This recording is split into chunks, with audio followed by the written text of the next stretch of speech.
ka channel hi lo subscribe la notification bell ilo click bok do nia chibai vekule tuntuma chuan min ngen na angin online banking SBI online banking kan soi tawa chumi SBI online banking ina akentel le thilpoi mo em pakhat chu mobile number ani mobile kan register mobile number tila achiang ome tuna kan hmuang hian online SBI registration form khan form kan fill up role khan mobile number ti oma mobile number a hian tunma kan soyang khan mobile number hi poimo ema achon chu payment kan pek te online recharge kan ti te transfer kan ti te khatiang shim transaction kan ti nang chi te kha khatiang kan ti don reng khan kan in register na mobile number zela khan one time password bank atang khan minon thon thina chumi one time password chu payment te kan pek don khan enter angai thina chumi wang chuan mobile number hi signal mantra emo network man thatna sim ang chi te kha man shram tur kan ti na chan kha nia video masalama te po chuwang chuan tuntuma hian engtin nge mobile number kan login register to na number kha engtin nge kan thla kang emo adang mang du taila kan sim kha achiat wang emo ani lo pon kan om hun kan thlak duwa kan om hun kan thlak duwa wang khan kan mobile number kan network te kha Airtel kan man kha lo chiang lo ta se Aircel te man ngai ta se khata khan atira film khur hle maila kan du thun lovin kan na thona zirte le kan om na huna zirte in thla ka lo ngai thina mobile number thozok te thla ka lo ngai thina na chu huna chuan engtin nge kan mobile number kan thla kang kan mobile number thlak te khan SBI online banking a kan in register na number ti kha share reng turania SBI online banking a kan in register na number one time password kan don thina number kha engtin nge kan thla kang ti chungchang voina hian tuntuma hian kan en ho don ani kan zir ho don ani le sabera chuan mobile number online registration number khatla kan du ta ti chuan kan reng tur chu tuna hian online SBI banking online banking emo mobile banking emo kha kan activate tawa account kan nei tawa chumi account kan nei atang chuan username le password mangin kan login anga chute tang chuan kan mobile number khatlak kan tum don ani branch emo SBI bank branch emo khatiang office avakal kherlo khan bank avakal kherlovin keima ani online SBI nei sa mang khan all sam takin in huna tangin online in kan change don ti ai chu tunai lo thlirang sabera chuan Google Chrome lutanga Google Chrome SBI online banking ti taipanga klikanga ta chuan State Bank of India personal banking ti lo langa ka khai klikanga continue to log in ti lo om le a click lenga chuan bank atanga username le password kan don kha kan enter anga chuan ta hian password kan enter lenga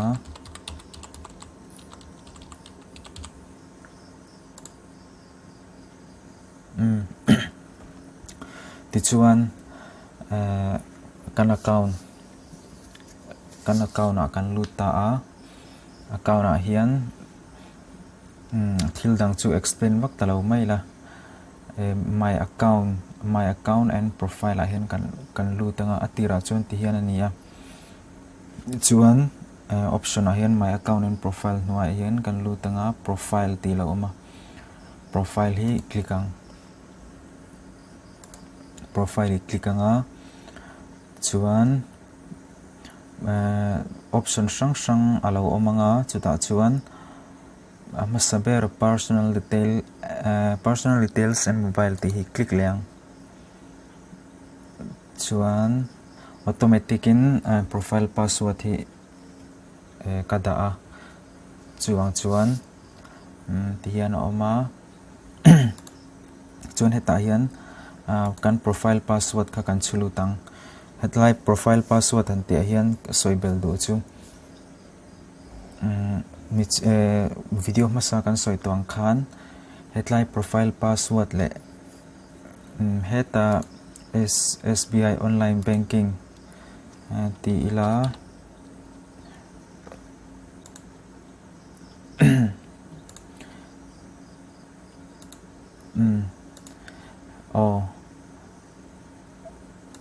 hetlai kan profile password le heta online banking a kan login na password hemi hi aris pu mai thailo turin enge ming emo kami alphabet emo ka teng sang password kha harsadeu aris fu harsadeu kan set turani chu kan soi zaw lok tu ni sela profile password hi login password nen aris fu hardeu turin kan set turani ti kha kan soi ni sela chuan profile password hi kai chuan ka da sa a da sa lo tanan chutlu nga ya profile password khain chulu tanga in submit anga ti chuan heta hian display name email id mobile number da lo langa chuan atop ber hi kan en chuan change mobile number through branch ti ni a through branch ani chuan branch ava kalanga ya tin heta bank ka thok tu te hne na khan request va thona bank ka khan request va thona chuan an ma ni an ron approve kha ngai ni khami kha kan ti ka chuan bank ka vakal te nga ya chuan online na ma ne in huna tanga ti kha omji omdon lo chuan number 2 na option 2 zo ki kan lu tanga change mobile number domestic only through OTP ATM contact center ti kan lu tanga kan du ber chu ta hian through OTP one time password hi ni ber zo ka kan click anga ta chuan new mobile number retype mobile number ti lo ma heta hian kan mobile enge kan thlak du a mobile tharakha kan type lu dor ni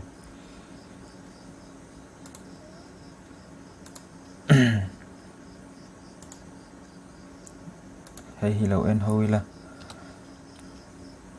heta hian new mobile number ti oma ni china kan mong khan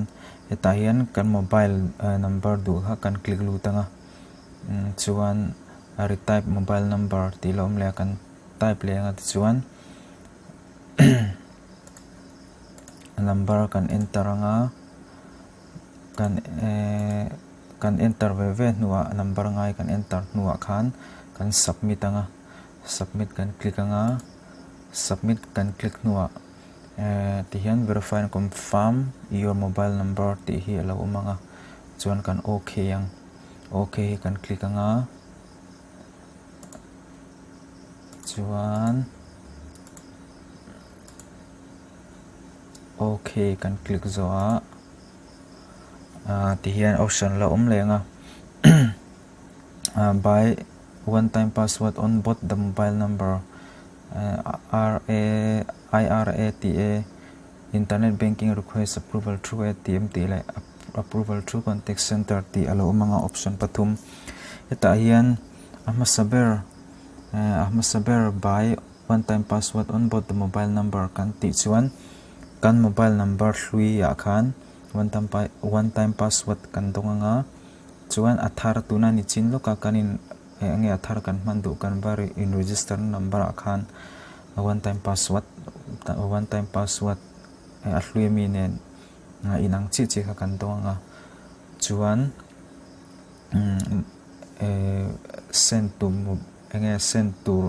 one time password send to lo mga enge number pakhat kan send to lo mga toll free number angalo nia chuta chuan kan send tang kan mobile number hlui atangin le kan man tur kan thla ka number thara tang khan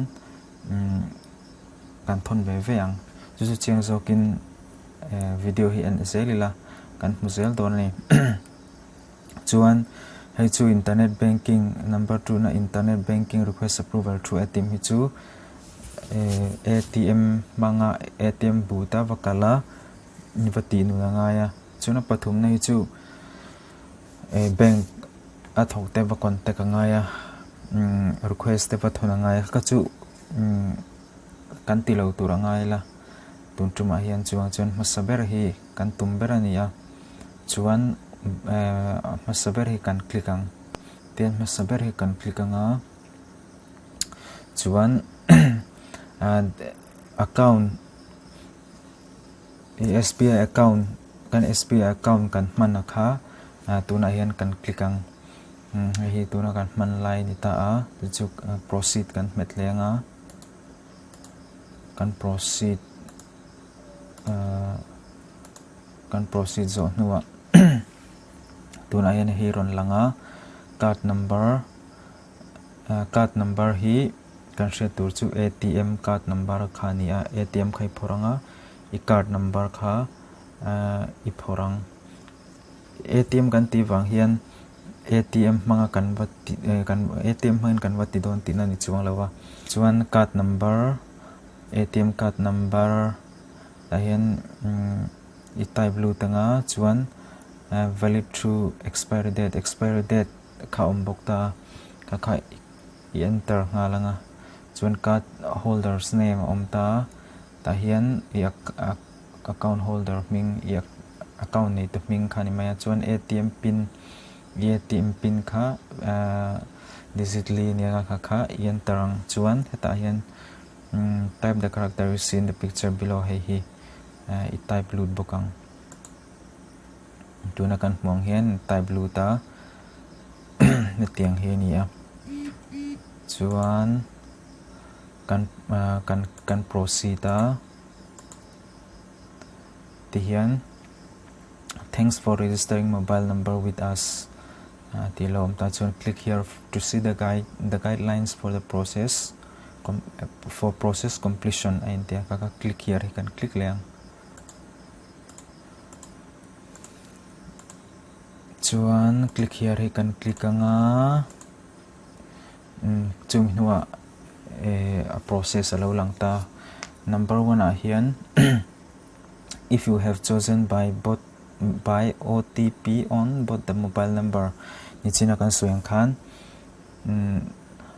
number 2 na IRATA hei chu ATM manga approve turan ta chuan hemi pathum nei chu approval through contact center ania bank ka request kha nga chuan apahni na le pathum na ATM manga ATM boot akala va activate va change le bank kaltlanga va change kha kan tilawanga tuntuma hian number 1 na one time password ai mangkhan kan tianga number 1 hi kanin chuan tihian a toy zong soi maila one time password kha kan mobile number hlui kan du to lo le athar kan du kan man tura khan ain ang ve one time password kan dongang chumi nuwa chuan kan mobile number hlui le athara tang ve khan hi kan type pang activate 8 digit one time password value one time password kan don ka 8 digit ani dona kami kha SMS kan type pang activate ti kan type panga space kan da nga chumi nuwa one time password digit rate kan don ka kan type panga entinan 1 2 3 4 5 6 7 8 telo ni ta se digit rate kan type panga chumi nuwa space 13 digit reference number po halanga chumi reference number chu reference number chu kan type nge kan thon tel hal do ni chuan kan thon na tur number chu ta hina langa 567676 567676 hemi toll free ani meng ju toll free number a hian dar kar li chungin khami one time password kan mobile number hlui le kan mobile number thara kan don tekha kan thon chuakang 567676 number a hian kan thon ve ang kan repeat lenga kan one time password don na number kha a hlui le thara nianga khata tang khan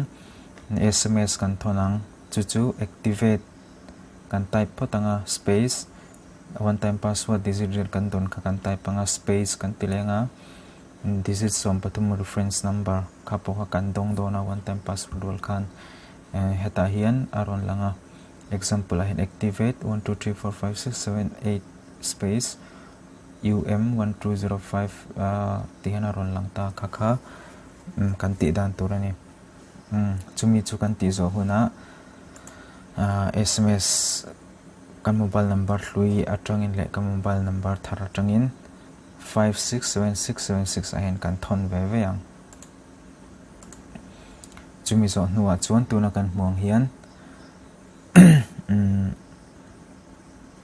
kan one time password chu hetiang hian lo omanga one time password le reference number chu hetiang hian lo omanga chon activate 86005060 space tuna miang hian kan thonang kan mobile number hlui le thar ve tangin hetiang hian tuna kan hmuang hian kan thonang kan thon zo nuwa mobile number hlui le athara tanga SMS kan va thon chu nuwa khan kan online SBI banking khan kan lut le ve anga chuan chumi nuwa profile kan lut lenga profile kan lu zo nuwa define